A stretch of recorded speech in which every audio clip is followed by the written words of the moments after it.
అయితే చాలామంది తమ్ముళ్ళు మనకు ఏమడుతున్నారంటే, అన్న నేను ఆవులు కట్టడంలో కానీ గేదెలు కట్టడంలో కానీ మళ్ళీ మళ్ళీ రిపీట్ అవుతున్నాయి, దానికి నేను ఈ సమస్యను ఎట్లా ఎదుర్కోవాలి అని అంటున్నాను. నేను తమ్ముళ్ళకు ఒకటే విజ్ఞప్తి చేస్తున్నా, మన ఆవు కానీ గేదె కానీ మళ్ళీ మళ్ళీ రిపీట్ కావడానికి అది ఈనిన వెమ్మడే, అంటే ఈనిన తర్వాత ఒక 15 రోజుల లోపు ఆ యొక్క గర్భాశయాన్ని క్లీన్ చేసుకునేటటువంటి మనకి ఏవైతే సిరప్లు ఉన్నావో ఆ సిరప్లు కడుపులోకి కానీ మనము ఇచ్చుకున్నట్టయితే ఏమవుతుందంటే ఆ గర్భాశయాన్ని క్లీన్ చేసేటటువంటి అవకాశం ఉంటుంది.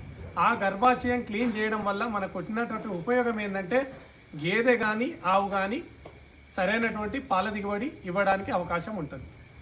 రెండో పాయింట్, గేదె కానీ ఆవు కానీ కరెక్ట్ ఇన్ టైంలో మనకు ఎదకు వచ్చేటటువంటి అవకాశం ఉంటుంది.